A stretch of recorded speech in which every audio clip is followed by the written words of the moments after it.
Hello, Nakama, and welcome to the Church of One Piece. I am your pastor, the One Piece apologist, and we are gathered here today for another special sermon on the One Piece live-action Netflix adaptation.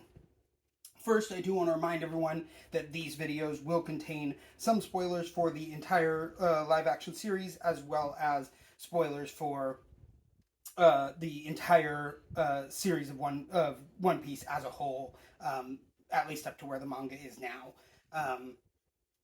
Because there's just some things that I want to highlight that are kind of pulled from later One Piece, and I couldn't really do so without some spoilers. So if we're past that, then come along. And so today we are reviewing episode 4, The Pirates Are Coming. I love the title, reference to Usopp always being the pirates are coming, and of course it's a reference, that itself is a reference to the story of the boy who cried wolf.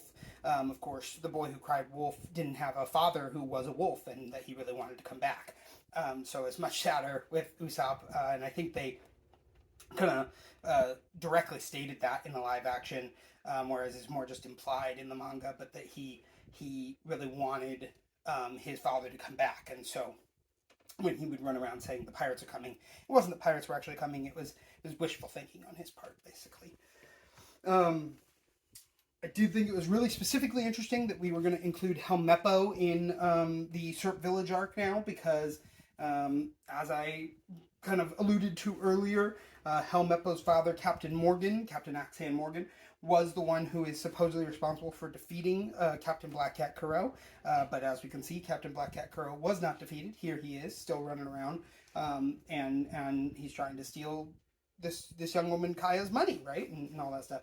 Well, it turns out that Captain Kuro's second in command, Django, the hypnotist, was actually hypnotized Captain Axan Morgan into believing that he defeated Captain Kuro, as well as that he was so great, and so that's where he gets all his narcissism from, basically.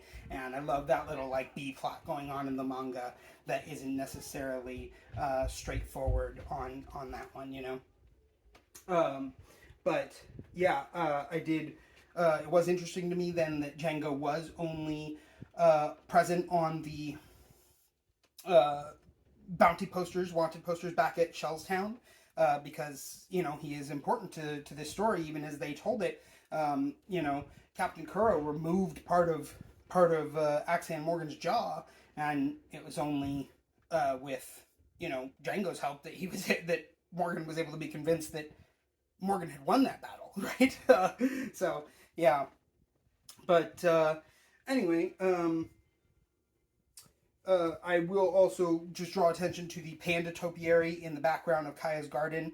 I thought originally, because it was the only one I saw, that it was a Panda Man reference, but I have since heard that there were other topiaries. There's also other references to Panda Man in the series, but there are other topiaries shaped like other animals, and they're actually shaped like animals from the Island of Rare Animals, which is where Gaimon, the little green afroed man in the treasure chest, was met.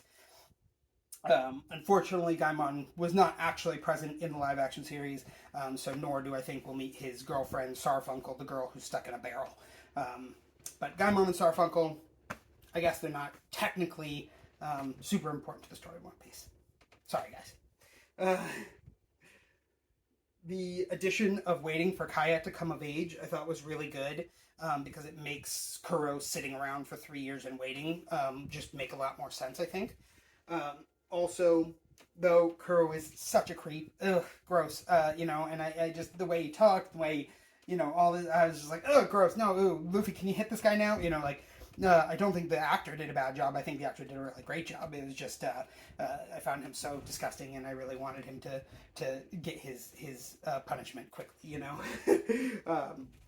I also thought it was really cool seeing Zoro climbing out of the well.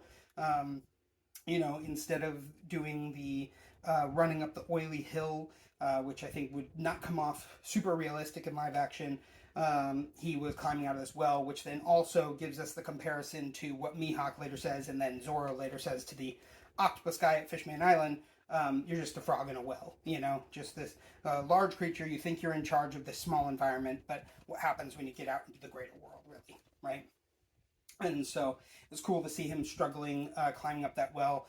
And of course, that they paired that with his flashback was really cool, and having him like fall right at the moment that Kuina beats him.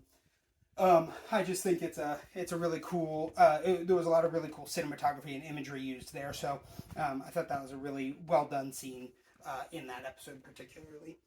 And of course, Kuina actually says her name is Shimotsuki Kuina. Thought that was a cool little draft because they didn't go into it heavily. They didn't introduce her grandfather. They didn't say, oh, she's from Wano. Oh, Wano Shimotsuki is a clan from Wano, blah, blah, blah. No, they just dropped the name and leave it at that. Love that. Thought it was great. And of course, then that Kuina, Kuina and Zoro make this pact together. And then Kuina dies, and Zoro is given her sword. And that is the Watawichi Monji becomes like the embodiment of their pact. And so you can see why it is Zoro's treasure, why it's so special to him, just like Luffy's hat is special to him, right? But then, of course, just wonderful that that Zoro keeps getting lost. When Luffy is with the Marines and they're like arresting him or whatever, then Zoro comes up out of nowhere and defeats the Marines and rescues Luffy. And Luffy's like, how'd you know where I was? And then he's just like, I didn't. I thought I was heading back towards the house. It's a great little gag. One of my favorite gags in the manga probably is Zoro always getting lost. So I'm really glad they transferred that over to live action as well. I do think the series as a whole has had some really great fight choreography, both the sword fights as well as like Luffy's punching and kicks and stuff. Just some really fun fight scenes, and I've really appreciated how that's looked in live action. I think that's really a very well done part of the series for sure. Usopp's short-nosed Jolly Roger, we already saw it at the beginning of episode 3, but that was in 3D, so I really liked it when he presented it like, oh yeah, here's our Jolly Roger, guys. It's supposed to look like the captain, and it looks like him because he thinks he's the captain, but, that's a funny joke, and Luffy has to correct him, and then, but the fact that he draws the short-nosed Usopp Jolly Roger, it's the exact Jolly Roger from the manga, but it's got a short nose, and I thought that was really funny. And then, of course, it's interesting to me that afterwards we see Garp chasing down the Going Merry and, picking up cannonballs and chucking them at Luffy and stuff. It feels very much like the post-Enies Lobby arc to me and what happens then. But, that's just where it goes. And I'm interested to see what the live action will do then if we get to that place in season like 3 or 4 or whatever, and it's like, will we still have like Garp chasing them in post Enies Lobby, or will it be different at that point? The last thing that I want to highlight, because it was just Sanji's kiss fantastic, was we are playing on the first moment that they sail the Going Merry away. And to me, it really just underlined or undercut. It was just so perfect how that was used together, because We Are is a very special song to the fandom, and The Going Merry is a very special ship to the fandom. So I thought it was just, like I said, Sanji's kiss fantastic that was used together. Well, that's going to do it for the review of episode 4, The Pirates Are Coming, of the One Piece live action Netflix adaptation.